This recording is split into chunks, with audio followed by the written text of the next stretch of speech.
Hi, everyone. It's Joanne Moffat, and I'm here today to talk with you about mindfulness with students, the why and the how. Our goals include definition and byproduct of mindfulness, core practice, the mindful brain, examples, activities, and takeaways. Definition. Mindfulness is really, truly about paying attention. It's about paying attention to oneself, to others that are right around you, to your setting, to what's happening here, the here and the now. Mindfulness is reflective. It's purposeful. It's non-judgmental noticing. It's a state of being conscious and having a holistic approach to oneself. It's paying attention to the signs in your body. So you're paying attention to perhaps the stiffness in your neck, or perhaps a pain in your upper shoulder, or perhaps there are some butterflies in your stomach or some sweaty palms. It's paying attention. It's noticing yourself. And it's focusing on the present. It's focusing on the now.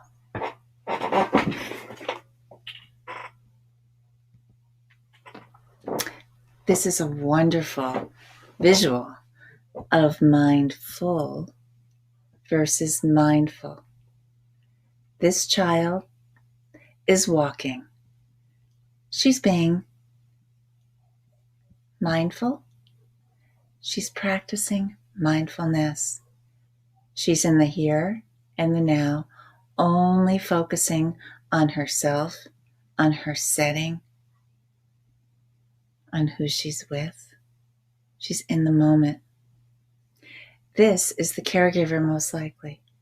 His mind is full. He's watching her, obviously, which is a good thing. It's not time for him to be practicing mindfulness.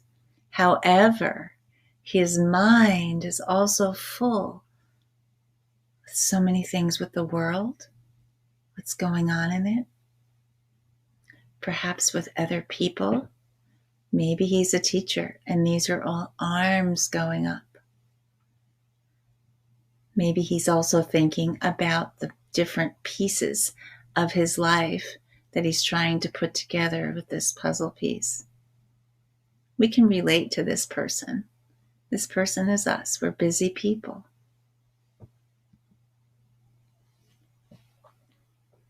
Byproducts of mindfulness are wonderful. Look at this. By practicing mindfulness, we just decrease our stress reactions. We lower our anxiety and our emotional reactivity. We tend to be more balanced in our reactions. There's an increase in executive functioning.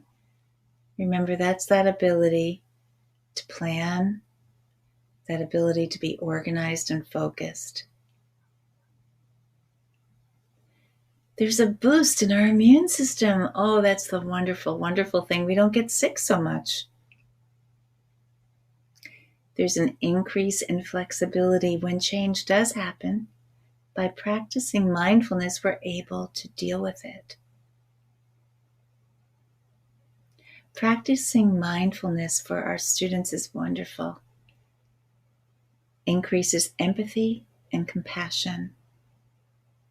Isn't that great? For building community, for getting along well with others who we disagree with, for being able to see their side and their point of view. Mindfulness, by practicing mindfulness, our kids in trauma really benefit because the resiliency factor becomes strengthened, and because they're able to be engaged, there's a greater enthusiasm for learning. So what's another byproduct? Better school attendance, better participation, not just showing up, but also paying attention. And then there's that great one, a decrease in conflicts. So we can really get to the business of teaching and learning. Moving into the core practice of mindfulness, this is where that word habituate comes in. Habituate means that when you do something, it becomes over and over and over and over. It becomes a habit. And as the second line says, it rewires the brain.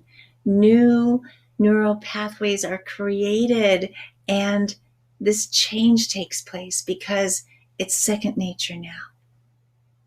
When you habituate that belly breathing and true whole body listening, the outcome is a reflective versus a responsive practice. Reflective versus a reactive response, rather. Now, reactive is when we don't think before we do or say something. Reflective is where we're able to pause. And when that belly breathing becomes habituated, it means you've been really teaching it. Breathe first. Teaching to breathe first is really key. Here's an example of how that can happen. Sit in a comfortable position. Close your eyes or look down. Pay close attention to your breathing. Feel the air come in through your nose. Then fill your chest and your belly. Calmly and slowly let the breath leave your belly, then your chest, finally your nose. Keep your shoulders dropped and relaxed. Think about the air coming into your body and the breath going out. Bring your attention back to your breath. If your mind begins to think about other things, just think about your breath.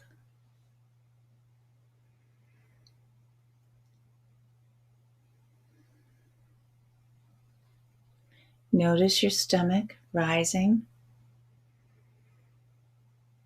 and falling. Open your eyes slowly and take a slow, deep breath.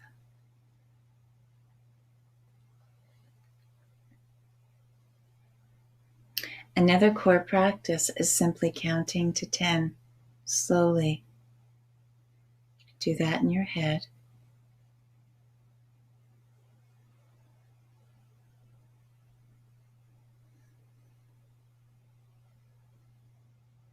You can ritualize these practices at the beginning of the day,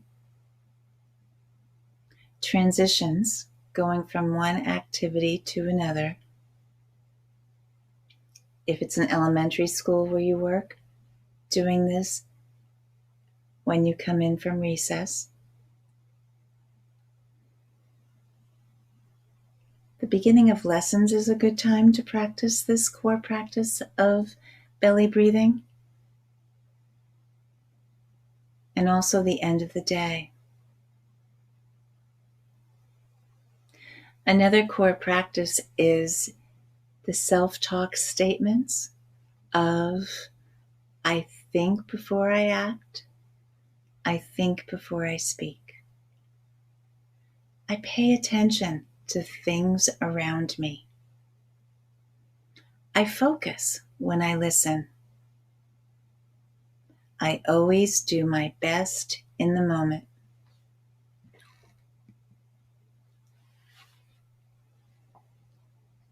Mindfulness looks like, sounds like. This is a T-chart. You can use this with your students.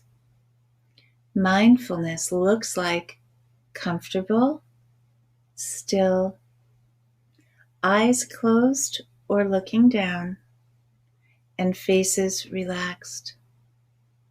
When you're doing the core practice, that's what mindfulness looks like. When you're doing the core practice, mindfulness sounds like voices are off, the room is quiet, and the breath is quiet, slow, and relaxed. Now we're going to talk about the mindful brain. We've spoken a bit about the brain in another training. So this is a little bit of a review. The unmindful brain, that's when the amygdala in the lower brain, or the lower brain, the reticular activating system, has communicated up with the amygdala in the midbrain limbic system that it's on alert. It's on alert. That fight, flight, freeze response is heightened. The reticular activating system in the lower brain, reptilian brain, is signaling to the hippocampus, you're not ready for learning. There's no learning going on now. No learning. It's all on the amygdala.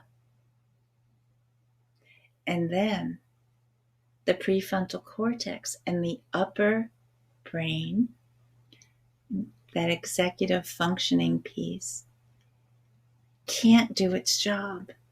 It's that control center that just can't work. It's not controlling anything. Now, the mindful brain, the reticular activating system in the lower brain, is not on alert.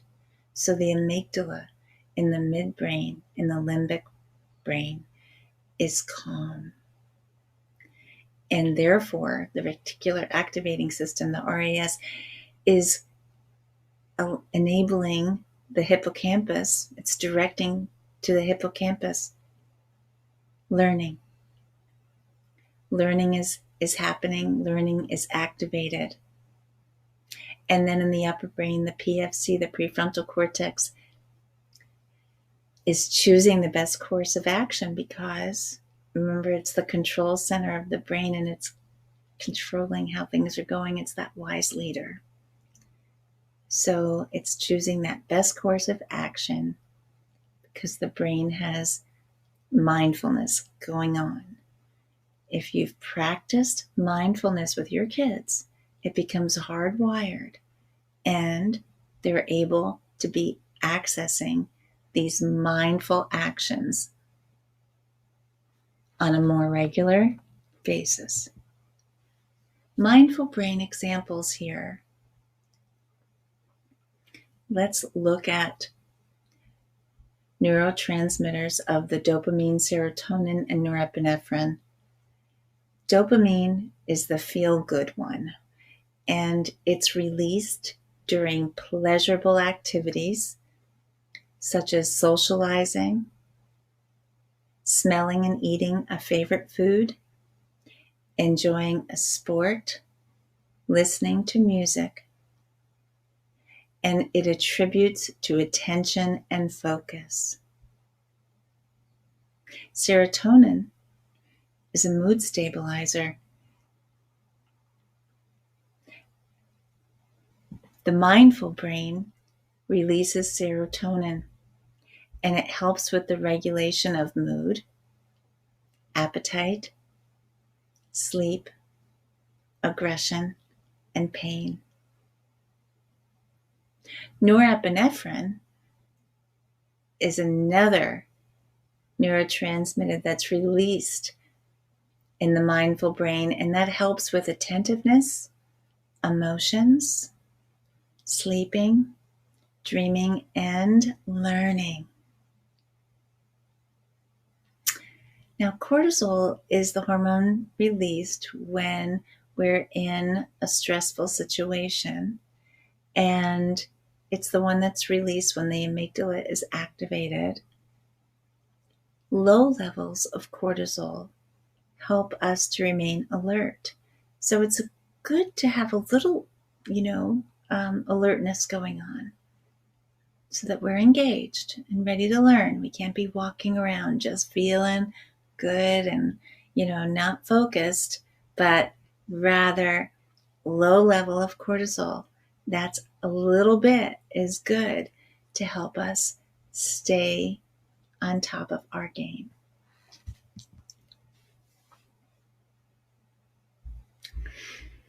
So, looking at examples with mindfulness includes really observing the senses.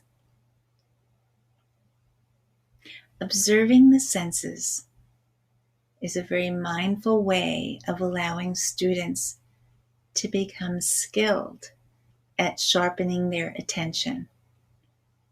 Really teaching them about how we can observe our different senses. By doing that, it leads to improvement in memory, problem solving, relationships, creativity, and even physical performance.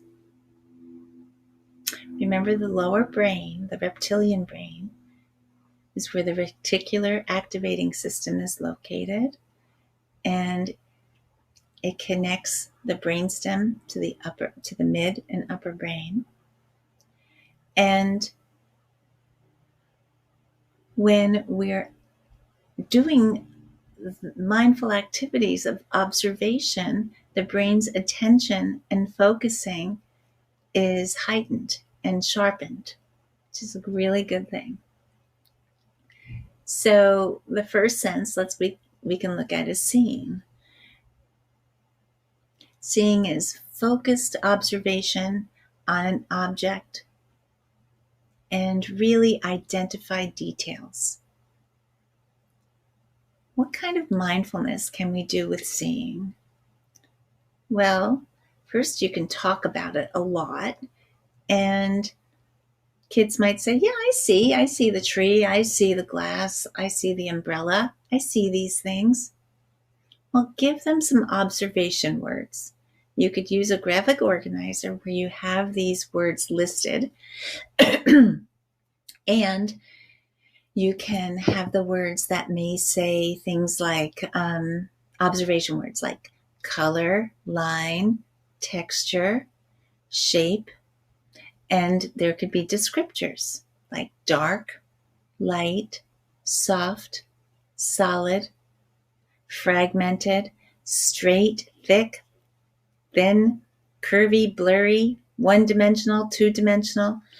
Excuse me. Activities may include doing a T-chart like I did before of morning and afternoon observations of the same area. So morning on one side, afternoon on the other.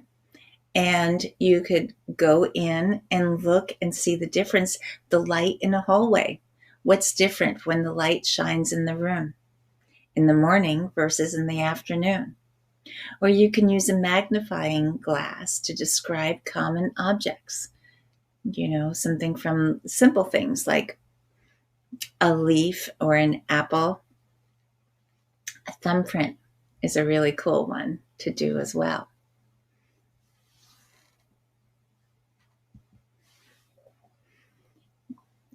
Another example with our senses is listening, and you could do focused listening exercises. You could take a paper and crumple it. Oh, but first have the kids close their eyes, and then they have to listen and see what they think it was. Okay? You could put coins in a jar and shake it. With their eyes closed, you can have them guess these things. Tap a pencil. One of my favorites is closing a book, a loud book. You could ring a bell, which is another fun one to do.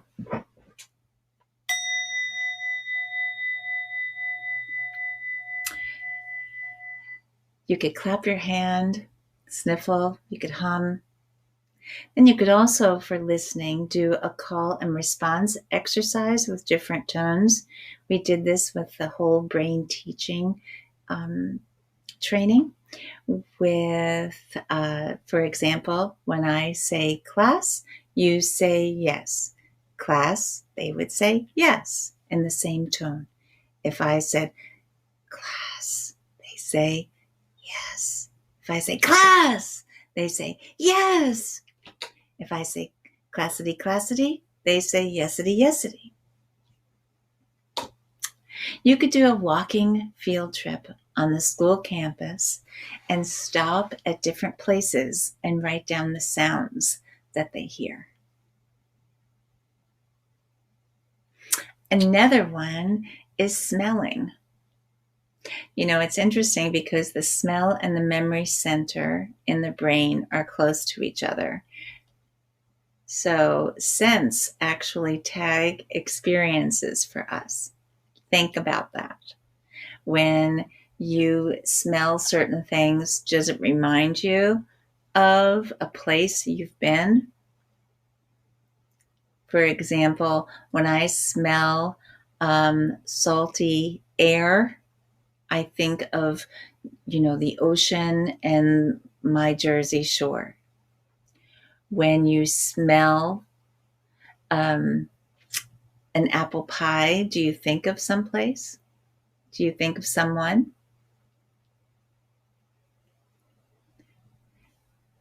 You can brainstorm places with your kids and scents and feelings that are associated with them. So you could brainstorm, for example, the cafeteria. What's a smell and what's an association that you have with that? Different places in their lives. Their kitchen, for example, at home. It could even be a spring day, the smell, and what's the feeling. Tasting. Mindful tasting is something that can be really fun to teach kids about. It may help kids choose healthy eating choices. This is a book that I absolutely love, and it's called No Ordinary Apple, and it's written by Sarah Marlowe. What I love about this book is that it goes through the senses of eating with a kid who doesn't want an apple for a snack. So first he's got to look at the apple with the guidance of the adult. And what does he see? Then he's got to feel the apple, listen to the apple, becomes smell the apple, finally eat it, but really eat it on the upper, lower, crunchy part in his tongue. There you go. And I've done this exercise with kids, giving each of them an apple, and it has been so fun.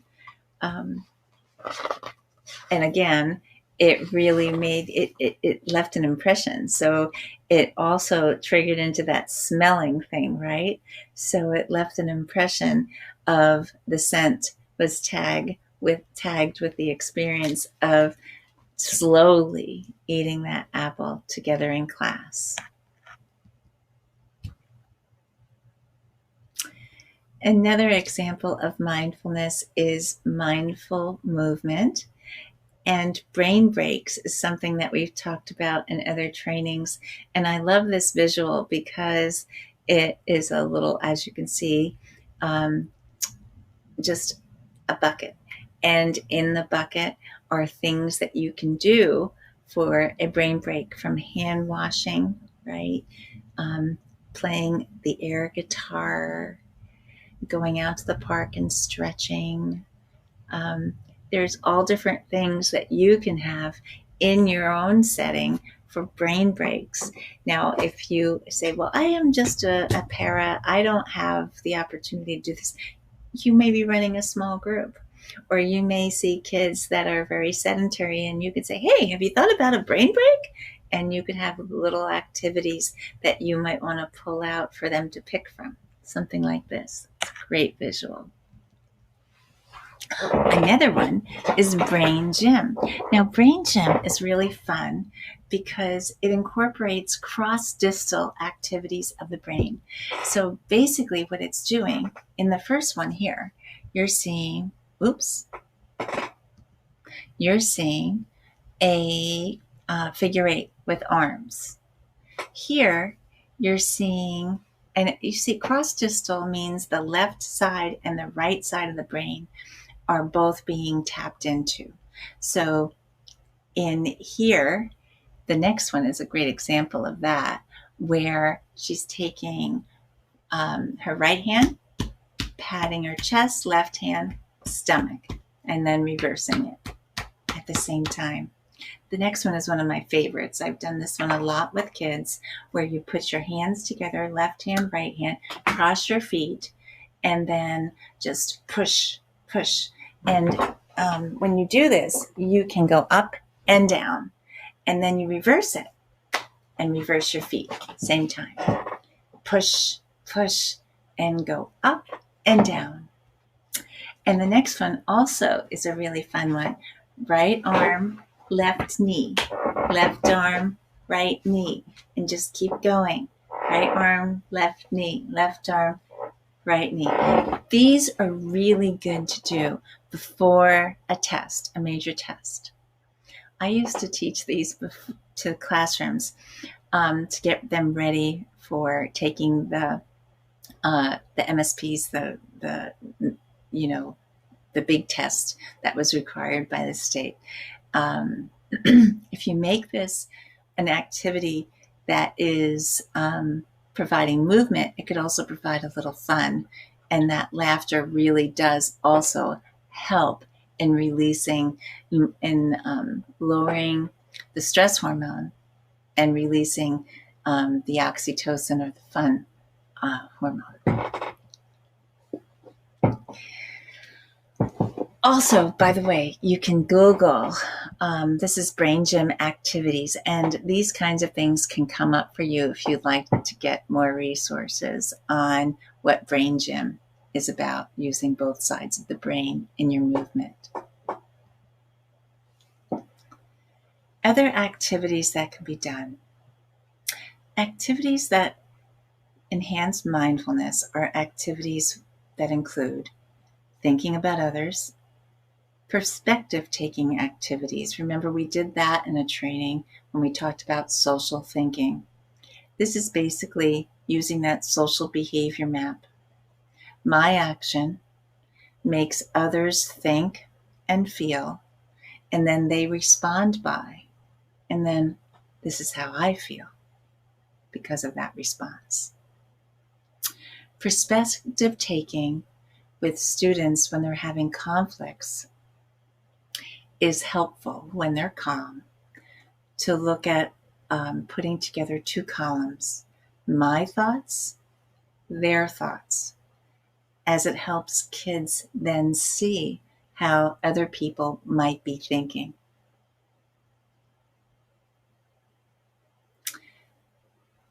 A wonderful mindfulness activity is choosing optimism. This increases brain capacity, and attributes to growth. So choosing optimism is really a counter action to those automatic negative thoughts that we can sometimes get, those ants. So when kids think, oh, this always happens to me, nothing ever goes right. We have been working on the Q-tip, quit taking it personally. So we have to teach that to our kids too, about how it's not about me.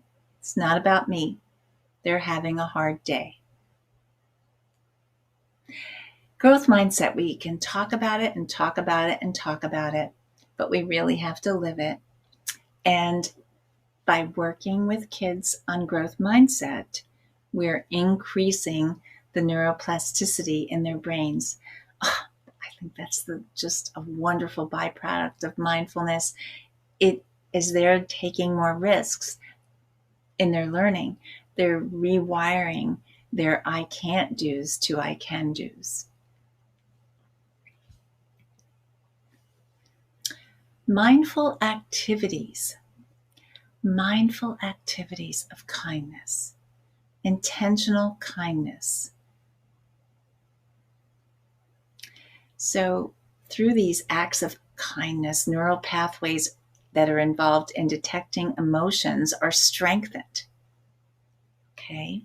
When people practice kindness, dopamine is released.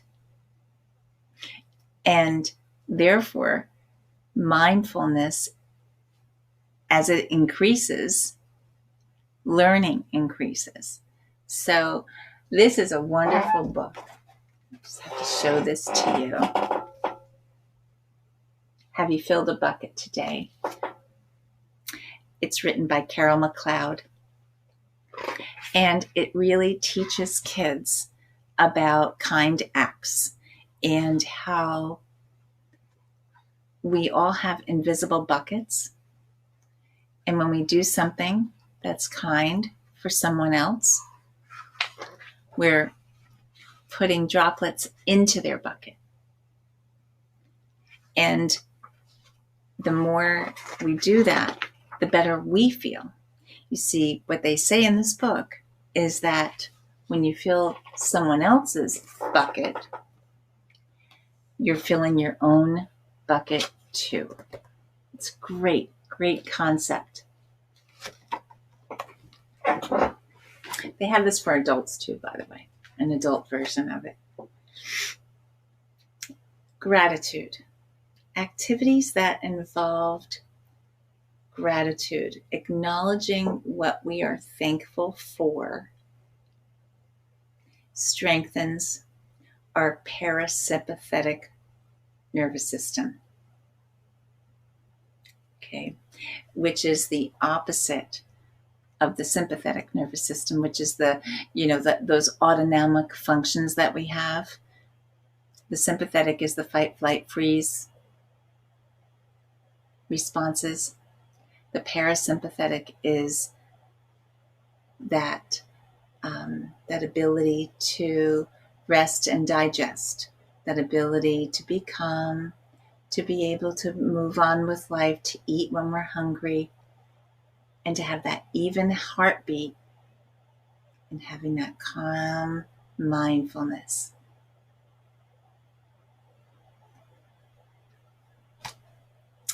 Connections to the community. Kindness is contagious.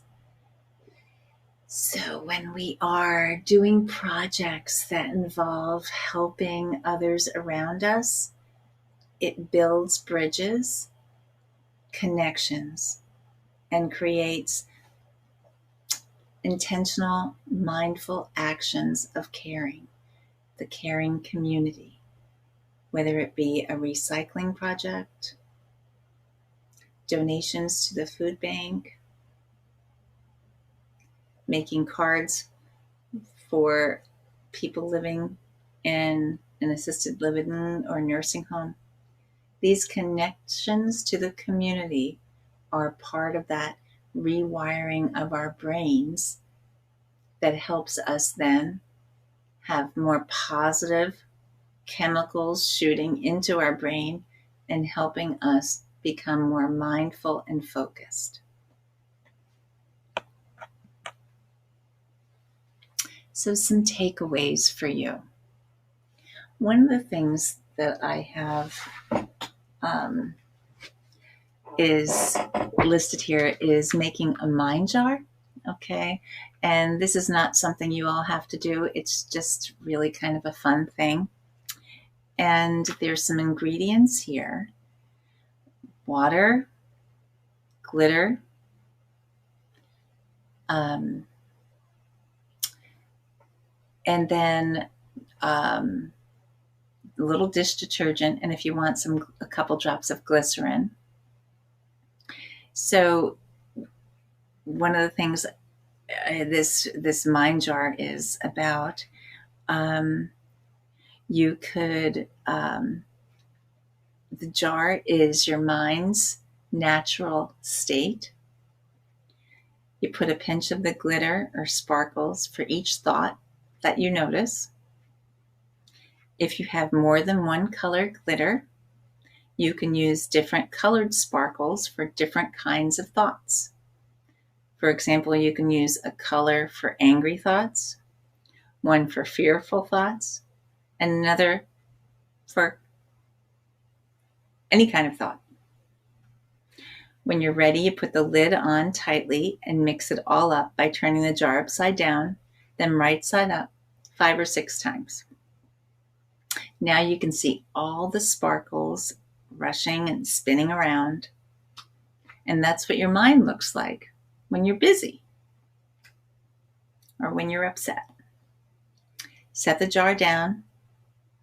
Breathe in and out slowly. You could ring gently a gong or a bell.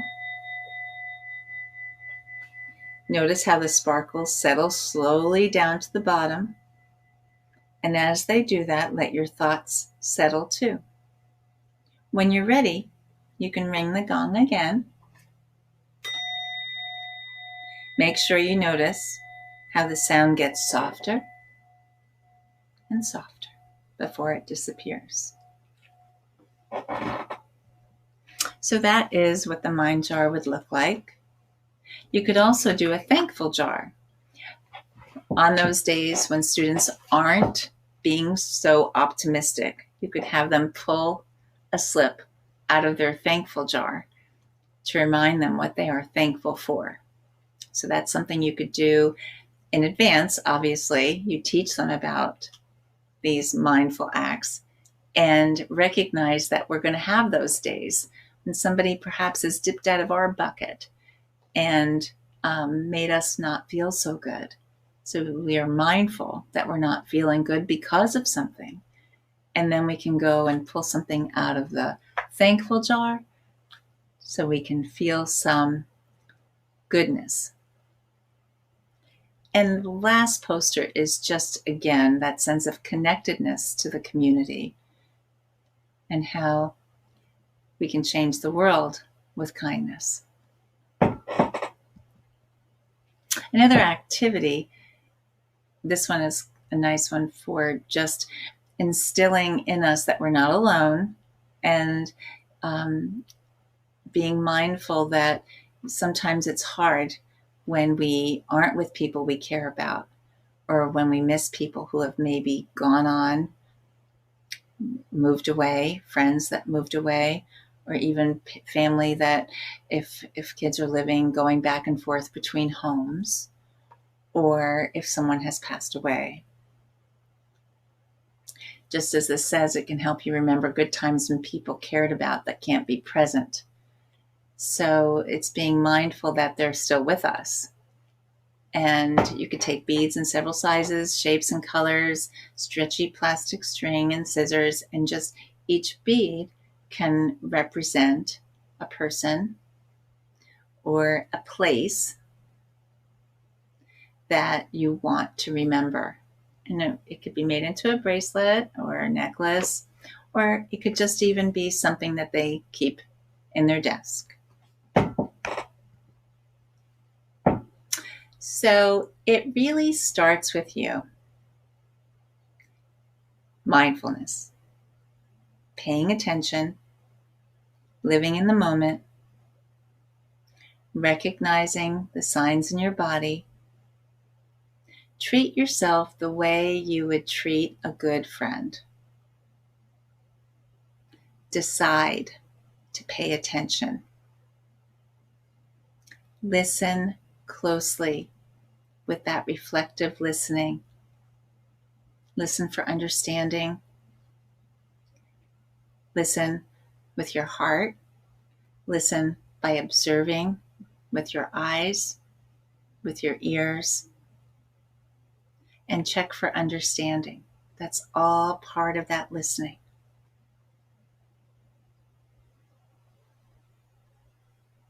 Notice your senses and pay attention to nature. I want to thank you for carrying on, for practicing mindfulness. It's with you that it starts, and it's with you that our children learn so very much.